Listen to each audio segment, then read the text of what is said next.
بسم اللہ الرحمن الرحیم. الحمد لله ونؤمن به ونتوكل ونعوذ بالله من شرور أنفسنا ومن سيئات أعمالنا من يهده الله فلا مضل له ومن يضلله فلا هادي له ونشهد أن لا إله إلا الله وحده لا شريك له ونشهد أن سيدنا ومولانا محمدا عبده ورسوله صلى الله تعالى عليه وعلى آله وصحبه وبارك وسلم تسليما كثيرا كثيرا. حدثنا أبو عاصم نبان الاستماعة عن أبي العاص الجابر عن أبي برزة الأسلمي رضي الله تعالى عنه قال قلت يا رسول الله دلني على عمل يدخلني الجنة قال أمت الأذى عن طريق الناس. یہ باب کا عنوان قائم کیا ہے اماطۃ الاذی، تکلیف دینے والی چیز کو دور کرنا. کوئی چیز کسی بھی حیثیت سے لوگوں کے لیے تکلیف کا باعث ہو سکتی ہے تو اس کو دور کر کے لوگوں کو اس کی تکلیف سے بچا لینا اور اس کی طرف سے پہنچنے والی پریشانی سے لوگوں کو محفوظ کر دینا، یہ بھی بہت بڑا عمل ہے. بلکہ حدیث میں جہاں ایمان کے شعبے شمار کرائے گئے ہیں اس میں اماطۃ الاذی عن الطریق، راستے سے تکلیف دینے والی چیز کو دور کرنا، یہ بھی ایمان کا ایک شعبہ ہے. گویا آدمی کے ایمان کا تقاضا ہے کہ لوگوں کو جو چیز تکلیف پہنچانے کا باعث بن سکتی ہے اس کو دور کر دے اور لوگوں کو اس کی تکلیف سے محفوظ کر دے. جب کسی کی ڈالی ہوئی، کسی کی جو ہے غفلت سے پڑی ہوئی چیز کو دور کرنے پر یہ فضیلت ہے تو خود ڈالنا یہ تو کتنا بڑا جرم ہوگا.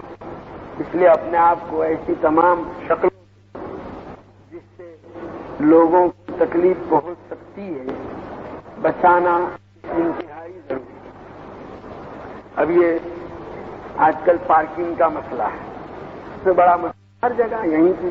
یہاں تو بار بار تاکید کی جاتی رہی، یہاں کے علاوہ اور کہیں عام طور پر ایسا ہوتا ہے راستہ چلتے چلتے کوئی سامنے آ گیا وہیں گاڑی کھڑی کر، یہ نہیں خیال کہ بھئی میں یہاں بے تکی گاڑی کھڑی کر رہا ہوں، اس کی وجہ سے کتنے لوگوں کو تکلیف پہنچے.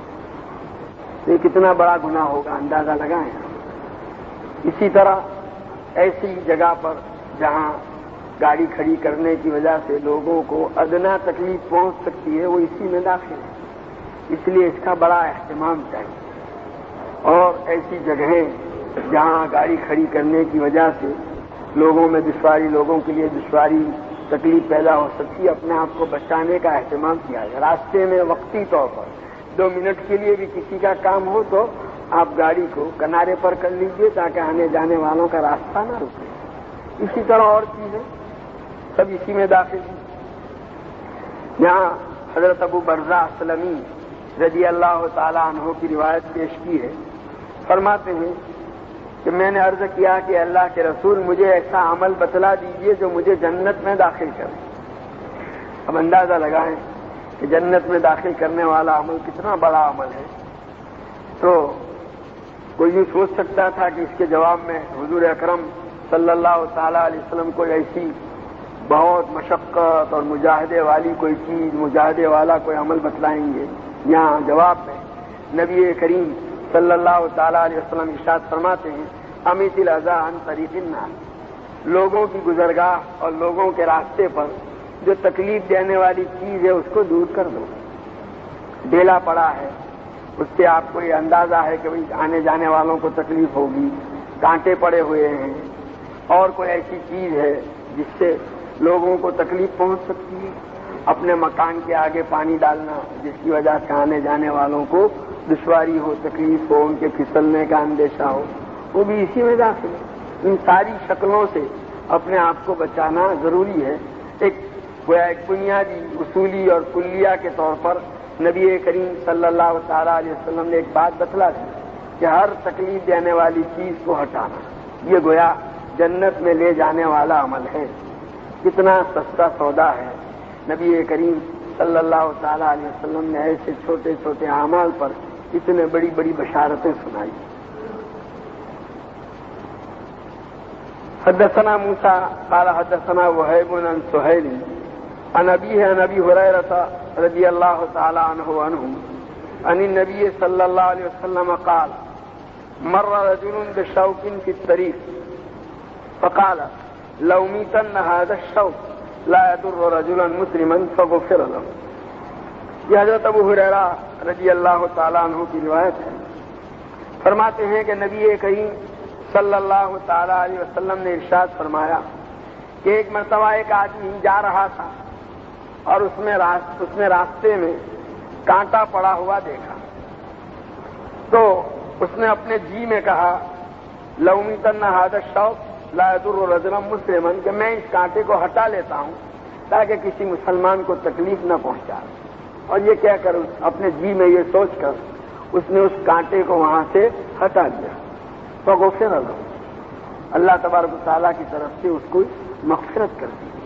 دیکھو، اللہ کی مخلوق کو راحت پہنچانا، آرام پہنچانے کی شکلیں اختیار کرنا، یہ اللہ تعالیٰ کو کتنی محبوب ہے۔ ایک کانٹا ہٹانے پر، اور یہ بھی کوئی ضروری نہیں تھا کہ اس سے کسی کو لگتا ہی، لیکن بہرحال اس نے یہ سوچ کر کے کہ میں راستے سے اس لیے ہٹا دیتا ہوں تاکہ کسی کو تکلیف نہ پہنچے، اللہ تبارک و تعالیٰ کی طرف سے اس کے لیے مغفرت کا فیصلہ کر دیا گیا۔ کتنا بڑا یہ ہے اللہ تعالیٰ کی طرف سے اجر اور بدلہ۔ حدثنا موسیٰ قال حدثنا مہدی عن واصل عن یحییٰ بن عقیل عن یحییٰ بن یعمر عن ابی الاسود الدؤلی عن ابی ذر رضی اللہ تعالی عنہ قال قال رسول اللہ صلی اللہ علیہ وسلم عرضت علی اعمال امتی حسنها وسیئها فوجدت فی محاسن اعمالها ان الاذى یماط عن الطریق ووجدت فی مساوی اعمالها النخامۃ فی المسجد لا تدفن۔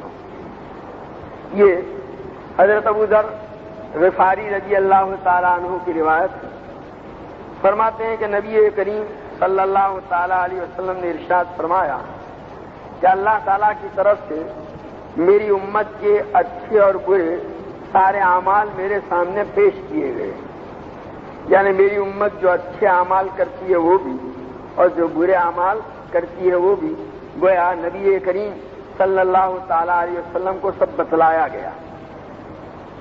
تو حضور صلی اللہ علیہ وسلم فرماتے ہیں کہ امت کے اچھے اعمال میں میں نے یہ بھی دیکھا کہ کوئی آدمی کسی تکلیف پہنچانے والی چیز کو راستے سے ہٹا رہا ہے۔ گویا راستے سے تکلیف پہنچانے والی چیز کو ہٹانا یہ اعمال خیر میں سے ہے، نیک اعمال میں سے ہے، جو حضور اکرم صلی اللہ تعالیٰ علیہ وسلم کو امت کے محاسن اور اچھے اعمال بتلائے گئے، اس میں وہ بھی تھا۔ اور امت کے برے اعمال میں نے وہ بلغم بھی دیکھا جو مسجد میں ڈالا گیا، اس کو دفن نہیں کیا گیا۔ پہلے زمانے میں مسجدوں کے نہ تو پختہ فرش ہوتے تھے، نہ اس پر چٹائیاں یا دریاں یا قالینیں بچھی ہوئی ہوتی تھی، بلکہ کچا ہوا کرتا تھا، ریت ہوتا تھا، ریت۔ آج بھی راجستھان میں بہت سے علاقے ایسے ہیں جہاں مسجد کے اندر کوئی فرش ورشا نہیں ہے، خالی ریت بچھا ہوا ہے۔ تو اب ایسی جگہ پر اگر کسی آدمی کو بلغم ہو تو وہ بلغم اگر نکال کر بائیں طرف ڈالے تو لیکن اس کو دفن کرنا چاہیے، ریت کے اندر، اس میں مٹی کے اندر۔ ایسے ہی چھوڑ دیا تو ظاہر ایسے چھوڑ دیا تو کسی نہ کسی کو لگے گا، تو اس کو برے اعمال میں شمار کیا گیا جس کو دفن نہیں کیا۔ باقی یہ ہمارے یہاں ہماری جو مسجدوں کی بناوٹ ہے، پختہ فرش ہوتا ہے، چٹائیاں یا دریاں یا قالینیں بچھی ہوئی ہوتی، وہاں تو اس طرح ڈالنے کا سوال ہی نہیں پیدا ہوتا۔ باب قول معروف۔ حدثنا بشر بن محمد قال اخبرنا عبد الله قال اخبرنا عبد الجبار بن عباس حمدانی عن عدی بن ثابت عن عبد الله بن يزيد الختمي قال قال رسول الله صلی اللہ علیہ وسلم كل معروف صدقۃ.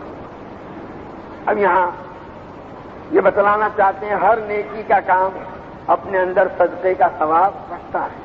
گویا صدقہ کرنے پر آدمی کو جو ثواب ملتا ہے، ہر نیک کام کرنے پر اللہ تبارک و تعالیٰ کی طرف سے اسی طرح ثواب دیا جاتا ہے. یہ حضرت عبداللہ بن یزید ختمی رضی اللہ تعالیٰ عنہ فرماتے ہیں کہ نبی کریم صلی اللہ تعالیٰ علیہ وسلم نے ارشاد فرمایا ہر نیکی صدقہ ہے. وہ آدمی کو ہر نیکی پر اللہ تعالیٰ کی طرف سے صدقے کا ثواب ملا کرتا ہے. حدثنا سعید بن سلیمان قال حدثنا مبارک عن ثابت عن انس رضی اللہ تعالیٰ عنہ قال كان النبي صلی اللہ علیہ وسلم اذا اوتي بالشيء يقول اذهبوا به الى فلان فانها كانت صديقة خديجة اذهبوا به الى بيت فلانة فانها كانت تحب خديجة. حضرت انس رضی اللہ تعالیٰ عنہ سے منقول ہے، فرماتے ہیں کہ نبی کریم صلی اللہ تعالیٰ علیہ وسلم کی خدمت میں کوئی چیز پیش کی جاتی تھی، ہدیے کے طور پر کوئی چیز لائی جاتی تھی، تو آپ کبھی یہ فرماتے تھے کہ یہ چیز فلانی عورت کو پہنچا دو، وہ خدیجہ کی سہیلی ہے. حضرت خدیجہ رضی اللہ تعالیٰ عنہ ام المومنین جو نبی کریم صلی اللہ تعالیٰ علیہ وسلم کی سب سے پہلی زوجہ مطہرہ ہیں، ان کے انتقال کے بعد کا مطلب ان کا انتقال ہو چکا تھا، لیکن اب اس کے بعد بھی کوئی چیز حضور اکرم صلی اللہ تعالیٰ علیہ وسلم کے پاس ہدیے میں آتی تھی تو آپ وہ حضرت خدیجہ رضی اللہ تعالیٰ عنہ کی سہیلیوں کے پاس بھیج دیا کرتے تھے. وہی حسن سلوک، نیکی کا کام. اذهبوا به الى بيت فلانة فإنها كانت تحب خدیجہ، فلانی کے گھر بھیج دو بھائی. یہ حضرت خدیجہ رضی اللہ تعالیٰ عنہ سے محبت رکھتی تھی، تعلق رکھتی تھی. تو گویا اپنے تعلق رکھنے والوں کے ساتھ حسن سلوک کرنا یہ بھی آدمی کے لیے صدقے کا ثواب رکھتا ہے. تب اپنے ماں باپ، اپنے بڑوں، اپنے اساتذہ، ان کے ساتھ تعلق رکھنے والوں کے ساتھ بھی حسن سلوک یہی اسلام کی تعلیم ہے. حدثنا محمد بن کثیر قال اخبرنا سفیان عن ابی مالک الاشجعی عن ربعی عن حذیفہ رضی اللہ تعالی عنہ قال قال نبیکم صلی اللہ علیہ وسلم کل معروف صدقہ. حضرت حذیفہ ابن یمان رضی اللہ تعالیٰ عنہ فرماتے ہیں کہ نبی کریم صلی اللہ تعالیٰ علیہ وسلم نے ارشاد فرمایا ہر نیکی اپنے اندر صدقے کا ثواب رکھتی. باب الخروج الى المبقلة وحمل الشيء على عاتقه الى اهله بالذنب. اب یہاں یہ بتلاتے ہیں کہ کوئی آدمی اگر اپنے کھیت میں جائے اور کوئی چیز جو تھیلے کے اندر ہے اس تھیلے کو اندر رکھی ہوئی چیز کو اپنے کندھے پر اٹھاوے تو یہ بھی گویا طریقہ ہے، یہی درست ہے اور ہمارے اسلاف کے اندر یہ چیز تھی. گویا اس کو اسلامی آداب کے خلاف نہیں سمجھا جائے گا. آدمی اپنے کھیت پر یا اپنی جو ہے جہاں اس کی کھیتی باڑی ہے اس کی خبر گیری کے لیے جاتا ہے. حدثنا اسحاق بن مخلد عن حماد بن اسامة عن مسعر قال حدثنا عمر بن قيس عن عمرو بن ابي قرة الكندي قال عرض ابي على سلمان اخته فابى وتزوج مولاة له يقال له بقير. عمرو بن ابی قرہ کندی فرماتے ہیں کہ میرے باپ ابو قرہ کندی نے حضرت سلمان فارسی رضی اللہ تعالیٰ عنہ کے سامنے اپنی بہن کے نکاح کی درخواست پیش کی. گویا انہوں نے یہ کہا کہ آپ میری بہن سے نکاح کر دیں. تو حضرت سلمان فارسی رضی اللہ تعالیٰ عنہ نے انکار کیا، اس کو منظور نہیں کیا اور پھر اپنی ایک بانڈی سے جس کا نام بقیرہ تھا اسی کو آزاد کرنے کے بعد اس سے نکاح کر لیا. ویسے بانڈی کو آزاد کرنے کے بعد نکاح کی فضیلت پہلے آ چکی ہے، گویا اس کو حاصل کرنے کے لیے ایسا کیا تھا. فبلغ ابا قرة انه كان بين حذيفة وسلمان شيء فاتاه يطلبه فاخبر انه في مبقلة له. اب یہ عمرو بن ابو قرہ کہتے ہیں کہ میرے باپ ابو قرہ کو معلوم ہوا کہ حضرت سلمان فارسی اور حضرت حذیفہ ابن یمان رضی اللہ تعالی عنہما کے درمیان کچھ ناگواری اور نہ چاقی پیدا ہوئی ہے. تو یہ نا میرے ابا حضرت سلمان فارسی رضی اللہ تعالیٰ عنہ کو ڈھونڈتے ہوئے آئے کہ ذرا پوچھوں کیا ہوا, کیوں ایسا ہوا. تو جب وہ ان کے گھر پہنچے تو بتایا گیا کہ وہ اپنے کھیت پر گئے ہوئے ہیں. بس یہاں تو یہ بتلانا ہے کہ دیکھو کھیت پر گئے تھے وہ. فتوجہ الیہ, چنانچہ یہ ان کی ملاقات کے لیے کھیت کی طرف چلے. فلقیہ ماہ زبیل فیہ بقل قد ادخل عصاہ فی عروۃ الزبیل وہو علی عاتقہ. تو کہتے ہیں راستے میں حضرت سلمان فارسی رضی اللہ تعالیٰ عنہ ایسی حالت میں ملے کہ ان کے ہاتھ میں ایک پوٹلی تھی اور اس پوٹلی کو ایک لکڑی کے اندر اس کی پوٹلی کی گانٹھیں داخل کر کے اس کو اپنے کندھے پر انہوں نے اٹھا رکھا تھا. تو ملے ایسی حالت میں ایک گٹھڑی ان کے پاس تھی جس میں سبزی رکھی ہوئی تھی اور اپنی لکڑی کو اس گٹھڑی کی گراہ میں گھسا رکھا تھا اور اپنے کندھے پر اس کو ٹانگ رکھا تھا. بس وہ جو کہنا چاہتے ہیں وہ تو ثابت ہو گیا. کوئی اس طرح کرنا کوئی آدمی کے وقار کے خلاف نہیں ہے. فقال یا ابا عبداللہ ما کان بینک و بین حذیفہ. اب یہ راستے میں ملے تو انہوں نے ابو قرہ نے حضرت سلمان فارسی اسی لے گئے تھے معلوم کرنے کے لیے. حضرت سلمان فارسی رضی اللہ تعالیٰ عنہ سے پوچھا کہ ابو عبداللہ تمہارے اور حذیفہ کے درمیان کیا ہوا؟ قال یقول سلمان وکان الانسان عجولا. تو ان کا یہ سوال سن کر حضرت سلمان فارسی رضی اللہ تعالیٰ عنہ نے قرآن پاک کی یہ آیت تلاوت فرمائی کہ انسان بڑا جلد باز ہے. نا مطلب یہ ہے کہ ملاقات کرتے, خیر خیریت پوچھتے, گھر جا کر ذرا آرام سے بیٹھتے, پھر سوال کرتے, بس پہلے آتی پوچھ ڈالا. تو یہ اس لیے حضرت سلمان نے یہ کہا. خیر کوئی جواب اس وقت تو نہیں دیا. فانطلقا حتی اتیا دار سلمان. چنانچہ اب یہ گھر لوٹ ہی رہے تھے حضرت سلمان, یہ بھی ان کے ساتھ دونوں اس طرح چلے یہاں تک کہ حضرت سلمان فارسی رضی اللہ تعالیٰ عنہ کے مکان پر پہنچے. فدخل سلمان الدار فقال السلام علیکم. چنانچہ حضرت سلمان رضی اللہ تعالیٰ عنہ اپنے گھر میں پہلے داخل ہوئے اور داخل ہوتے ہوئے انہوں نے اپنے گھر والوں کو سلام کیا, السلام علیکم. ثم اذن لابی قرہ, اور تھوڑی دیر کے بعد پھر انہوں نے حضرت اپنے گھر والوں کو پردے میں کر دی. حضرت یہ ابو قرہ جو ان کے ساتھ تھے ان کو اجازت دی کہ آ جاؤ. فدخل فاذا نمت موزون علی بابی وعند راسی لبنات واذا قرطات. اب یہ کہتے ہیں کہ اندر جب داخل ہوئے تو وہاں ایک بچھونا بچھا ہوا تھا اور جو ایک دروازے ہی کے اوپر, دروازے ہی کے پاس بچھونا بچھا ہوا تھا اور اس بچھونے کے سرانے پر چند اینٹیں رکھی ہوئی تھی, گویا تکیے کی جگہ پر اینٹیں تھیں, اور وہاں ایک چراغ تھا. فقال اجلس علی فراش مولاتک التی تمہد لنفسها. اور پھر کہا کہ دیکھو یہ تمہاری خادمہ کے بستر پر بیٹھو, انہوں نے یہ بستر اپنے لیے بنایا ہے. ان کی بیوی کا بستر تھا یہ جب انہوں نے یہ اپنی بستر اپنے لیے بچھایا ہے, اس پر بیٹھو. ثم انشا یحدث. اس کے بعد پھر اب حضرت سلمان فارسی رضی اللہ تعالیٰ عنہ ان سے بات کرنے لگے, قصہ بیان کیا. بھائی یہ تم نے پوچھا تھا حضرت حذیفہ کے متعلق. فقال ان حذیفہ کان یحدث باشیاء کان رسول اللہ صلی اللہ علیہ وسلم فی غضبہ لاقوام فاسأل عنها فاقول حذیفہ اعلم بما یقول واکرہ ان تکون زغائن بین اقوام.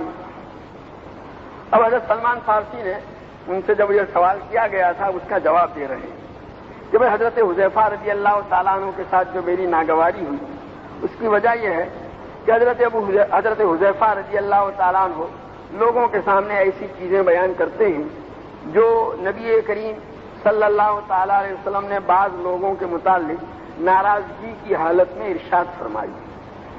کبھی ایسا ہوتا تھا حضور اکرم صلی اللہ تعالیٰ علیہ وسلم کسی سے کسی وجہ سے ناراض ہوئے اور اس ناراضگی کی حالت میں آپ نے کوئی بات ارشاد فرمائی.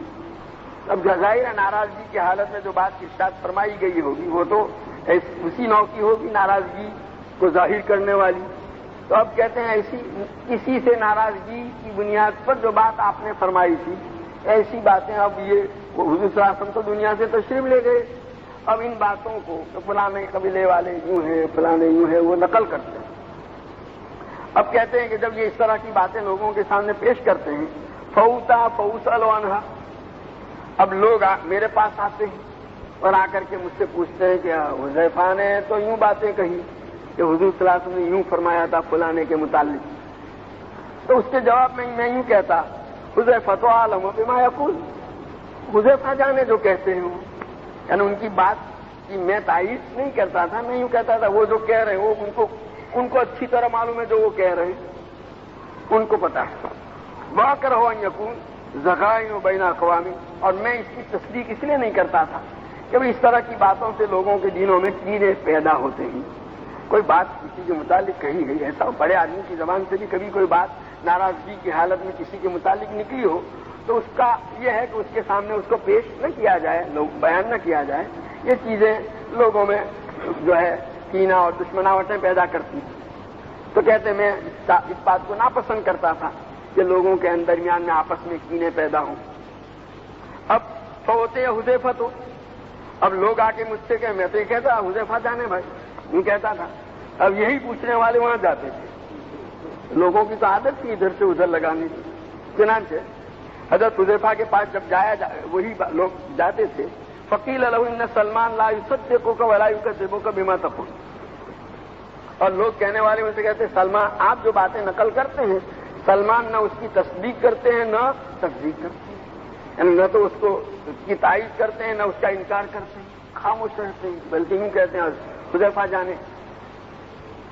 تو کہتے ہیں میری یہ بات سن کر کے فجاءنی حذیفہ، حضرت حذیفہ ناراض ہو کر کے میرے پاس آئے، فقال یا سلمان ابن ام سلمان، اے سلمان کی والدہ کے بیٹے سلمان، فقلت یا حذیفہ تو ابن ام حذیفہ، تو میں نے کہا اے حذیفہ کی والدہ کے بیٹے حذیفہ، لتنتہین او لاکتبن فیک الی عمر، آپ ان باتوں سے باز آ جائیں ورنہ میں حضرت عمر رضی اللہ تعالیٰ عنہ کے دور خلافت کا واقعہ میں حضرت عمر کو لکھوں گا کہ حذیفہ اس طرح کی باتیں لوگوں کے سامنے پیش کرتے ہیں۔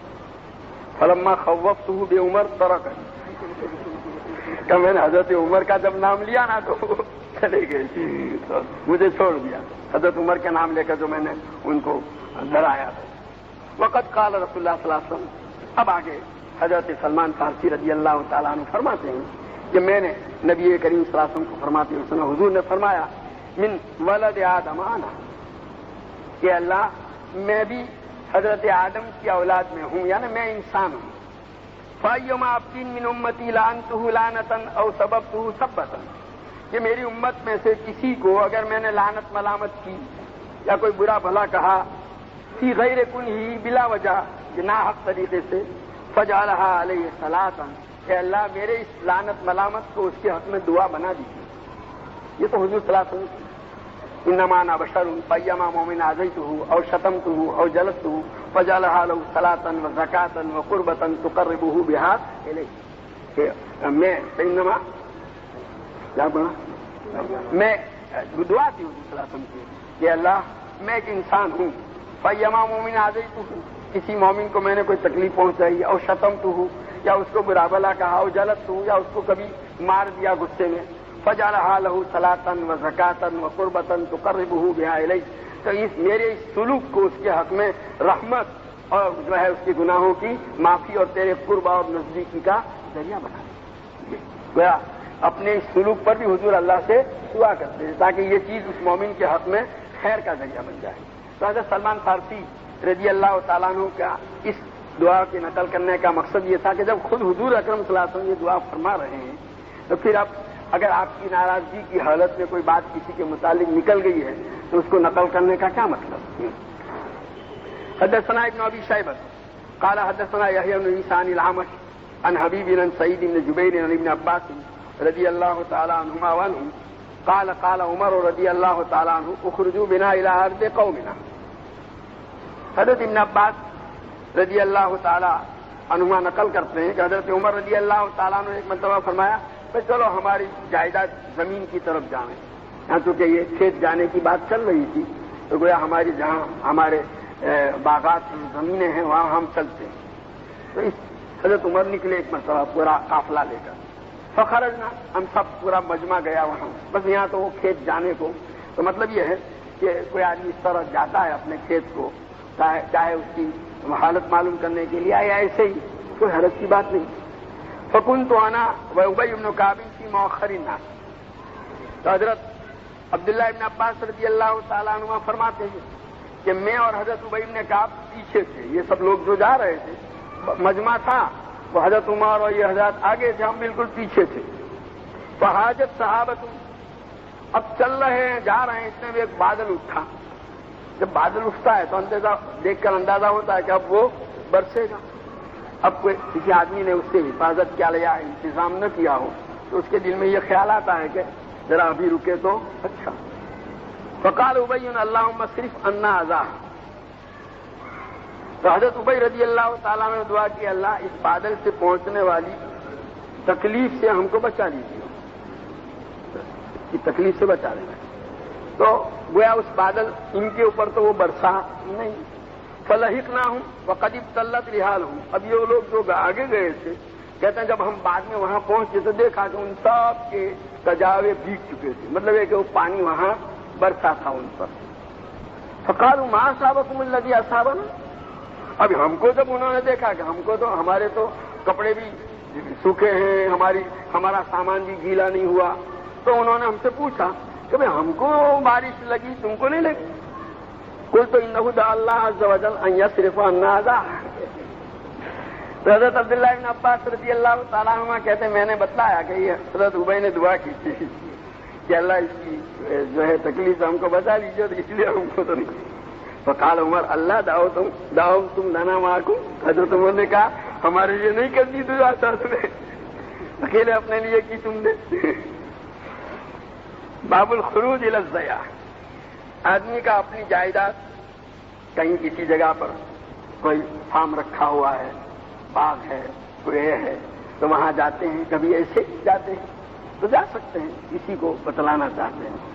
حدثنا معاذ بن فضالة قال حدثنا هشام الدستوائي عن يحيى بن ابي كثير عن ابي سلمة قال اتيت ابا سعيد الخدري رضي الله تعالى عنه وكان لي صديقا فقلت الا تخرج بنا الى النخل فخرج وعليه خميصة. حضرت ابو سلمہ ابن عبد الرحمن تابعی ہیں، فرماتے ہیں کہ میں حضرت ابو سعید خدری رضی اللہ تعالیٰ عنہ کی خدمت میں حاضر ہوا اور وہ میرے دوست تھے. حضرت ابو سعید صحابی ہیں، حضرت ابو سلمہ تابعی ہیں. فقلت الا تخرج بنا الى النخل. ہم نے کہا حضرت آج ہم کو آپ اپنے کھجور کے باغ پہ نہیں لے جاتے؟ چنانچہ وہ کہ چلو لے گئے، اور ایسی حالت میں کہ ان کے جسم کے اوپر ایک کالی اونی چادر تھی. مطلب ایک دیکھو دوستوں کے کہنے پر، کبھی دوستوں کی طرف سے درخواست ہوتی ہے بھائی آپ اپنے فارم پر ہم کو لے جاؤ، باڑی پہ لے جاؤ، تو لے جاتے.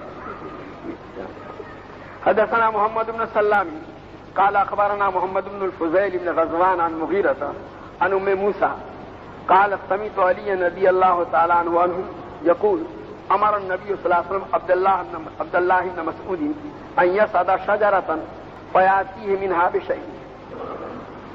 حضرت علی رضی اللہ تعالیٰ عنہ فرماتے ہیں کہ نبی کریم صلی اللہ تعالیٰ علیہ وسلم نے ایک مرتبہ حضرت عبداللہ ابن مسعود رضی اللہ تعالیٰ عنہ سے فرمایا کہ درخت پر چڑھو اور اس میں سے ٹہنی توڑ کے لاؤ. یہ پیلو کا درخت تھا اور مسواک کے لیے ٹہنی توڑنے کو حضور اکرم صلی اللہ تعالیٰ علیہ وسلم نے حضرت عبداللہ ابن مسعود سے کہا. یہاں تو اس لیے لائے ہیں کہ گویا جس وقت آپ یہ فرما رہے تھے آپ کسی باغ میں کسی کے تشریف فرماتے، تو آپ کا اپنے کسی صحابی کے جائیداد پر باغ پر تشریف لے جانا اور اسی موقع پر یہ بات فرمانا، یہ ثابت یہی کرنا چاہتے ہیں. تو اب حضرت عبداللہ بن مسعود رضی اللہ تعالیٰ عنہ چڑھے وہ ٹہنی توڑنے کے لیے. تو حضرت عبداللہ بن مسعود رضی اللہ تعالیٰ عنہ دبلے پتلے پستہ قد آدمی تھے. فنظر اصحاب الى ساق عبداللہ، ہوا بھی چل رہی تھی، تو ہوا کی چلنے کی وجہ سے وہ جو ان کی پنڈلی کے اوپر چادر تھی وہ ہٹی. لوگوں نے حضرت عبداللہ بن مسعود رضی اللہ تعالیٰ عنہ کی پنڈلی دیکھی صحابہ نے. فزہق منہم شت ساقی، بہت پتلی پتلی پنڈلیاں تھیں ان کی، تو ان کی پتلی پتلی پنڈلیاں دیکھ کر ہنسنے لگے لوگ۔ فقال رسول اللہ صلی اللہ علیہ وسلم ما تضحكون، اس پر نبی کریم صلی اللہ تعالی علیہ وسلم نے فرمایا کیا ہنستے ہو؟ لرجل عبداللہ اثقل فی المیزان من احد، عبداللہ ابن مسعود کی ٹانگ میزان عمل کے اندر احد پہاڑ سے بھی زیادہ وزنی ہے، یہ فرمایا حضور صلی اللہ علیہ وسلم نے۔ تو بہرحال یہ یہاں تو اسی لیے رہا ہے کہ یہ واقعہ جس وقت ہوا اس وقت نبی کریم صلی اللہ علیہ وسلم کسی باغ کے اندر کسی کی جائیداد میں تشریف فرما تھے، اور وہاں جہاں ترازو میں تولے اعمال کے تولے جانے کا یہ ہے، وہاں جو 3 شکلیں بتلائی جاتی ہے کہ بھئی کیا تولا جائے گا، تو بعض تو یوں کہتے ہیں صاحب عمل کو تولا جائے گا، تو جو لوگ صاحب عمل تولا جائے گا اس کے قائل ہیں، ان کے دلائل میں سے ایک یہ روایت کی ہے۔ کل بچت کی رکشا بہت چلتی ہے، یعنی ایک آدمی رکشا خریدتا ہے،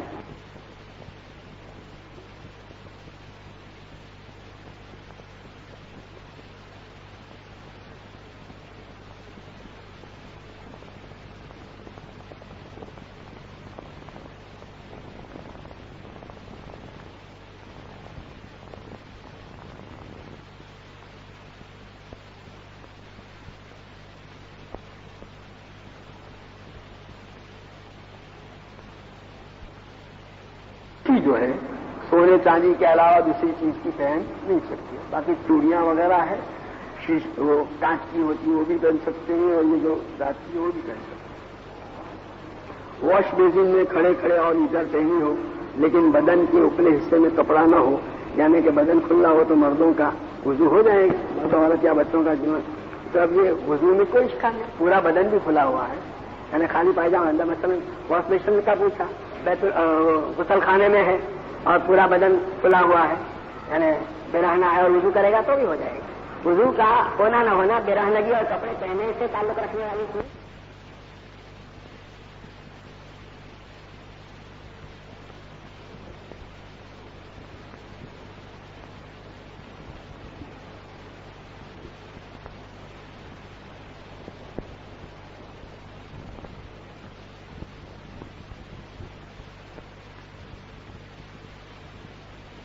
کہ میں نے سنا ہے کہ اپنی والدہ کے علاوہ کسی بھی عورت کو بھروسہ نہیں کرنا ہے، اس کی بات سن بیوی پر بھروسہ نہیں کرو گے تو زندگی کیسے گزرے گی بھائی؟ ایک بات ہمیں معلوم ہوئی کہ بیوی جب شادی کر کے سسرال میں جاتی ہے تو اس کا بیماری اور کپڑے لتے کا خرچ مرد پر نہیں ہے، ہے۔ یہ بات صحیح ہے، ہمیں آپ سے آپ اس کا جواب دیں۔ ہونے کے بعد گزرے ہوئے زمانے کا وصول نہیں کیا جا سکتا۔ اور ایک بات کسی نے یہ بتائی ہے کہ بہو جب اپنے سسرال جاتی ہے اس پر سسرال کے کام کاج کی کوئی ذمہ داری نہیں ہے، کیا یہ بات صحیح ہے؟ اگر وہ کرتی ہے تو کیسا ہے؟ بہت اچھا ہے، کرنا چاہیے اس کو، دیانت کا یہی تقاضا ہے۔ مولانا ہم آپ سے یہ چاہتے ہیں کہ ہم کچھ عورتوں کو آپ کے ہاتھ پر بیعت کریں، اس کا جواب دینا۔ اللہم بحمدک وتبارک اسمک وتعالی جدک ولا الہ غیرک، لا الہ الا اللہ الاحد الصمد الذی لم یلد ولم یولد ولم یکن له کفوا احد۔ اللہم صل علی سیدنا و مولانا محمد وعلی آل سیدنا مولانا محمد کما تحب وترضى بعدد ما تحب وترضى۔ ربنا ظلمنا انفسنا وان لم تغفر لنا وترحمنا لنكونن من الخاسرین۔ ربنا اغفر لنا ذنوبنا وإسرافنا في أمرنا وثبت أقدامنا وانصرنا على القوم الكافرين۔ اللهم وفقنا لما تحب وترضى من القول والعمل والفعل والنية والهدى۔ اے اللہ تو ہمارے گناہوں کو معاف فرما، ہماری خطاؤں سے درگزر فرما۔ اے اللہ تیری مرضیات پر ہمیں زیادہ سے زیادہ چلا کر تیری نامرضیات سے ہماری پوری حفاظت فرما۔ نبی کریم صلی اللہ تعالیٰ علیہ وسلم کے طریقوں اور سنتوں کو اپنی زندگی کے ہر شعبے میں جاری کرنے اور اپنانے کی ہمیں توفیق و سعادت عطا فرما۔ اے اللہ تو ہمارے بیماروں کو صحت کاملہ عاجلہ مستمرہ عطا فرما، مقروضوں کے قرضوں کی ادائیگی کی شکلیں پیدا فرما، پریشان حالوں کی پریشانیوں کو دور فرما۔ اے اللہ اور جو مقروض ہیں ان کے قرضوں کی ادائیگی کی شکلیں پیدا فرما، محبوسوں کو رہائی نصیب فرما۔ اے اللہ جو مقدمات میں ماخوذ ہیں ان کو بری فرما۔ اے اللہ جو جس مصیبت میں گرفتار ہے اس سے نجات عطا فرما. ابھی جو نکاح ہوا اللہ اس میں اے اللہ اس میں بے انتہا خیر و برکت مقدر فرما. زوجین میں مودت و رحمت پیدا فرما. دونوں کو ایک دوسرے کے حقوق کی ادائیگی کا اہتمام نصیب فرما. آپس کی حق تلفیوں سے دونوں کی پوری حفاظت فرما. نیکی اور بھلائی کے کاموں میں دونوں کو ایک دوسرے کا معین و مددگار اور گناہ اور برائی کے کاموں سے ایک دوسرے کی حفاظت کا ذریعہ بنا. اے اللہ ان کو خوشگوار اور قابل رشک ازدواجی زندگی عطا فرما کر ازدواجی زندگی کی حقیقی مسرتوں سے مالا مال فرما. دونوں کی روزیوں میں بھی برکت اور وسعت مقدر فرما. اے اللہ اس نکاح کو نگاہوں اور شرمگاہوں کی عفت و عصمت و پاکیزگی اور اولاد صالح کے وجود میں آنے کا ذریعہ بنا. نکاح کی نسبت سے جتنی خیر اور بلائی نبی کریم صلی اللہ علیہ وسلم نے مانگی اور بتلائی ہے ان دونوں کو عطا فرما. اور نکاح کی نسبت سے جن شرور اور برائیوں سے پناہ چاہی گئی ہے اس سے ان دونوں کی پوری حفاظت فرما. اے اللہ حضور پاک صلی اللہ تعالیٰ علیہ وسلم نے جتنی خیر اور بلائی مانگی ہمیں اور پوری امت کو عطا فرما. اور جن شرور اور برائیوں سے پناہ چاہی اس سے ہماری اور پوری امت کی حفاظت فرما. ربنا تقبل منا انك انت السميع العليم وتب علينا انك انت التواب الرحيم. صلی اللہ تعالیٰ علی خیر خلقہ سیدنا و مولانا محمد و آلہ و صحبہ اجمعین برحمتہ.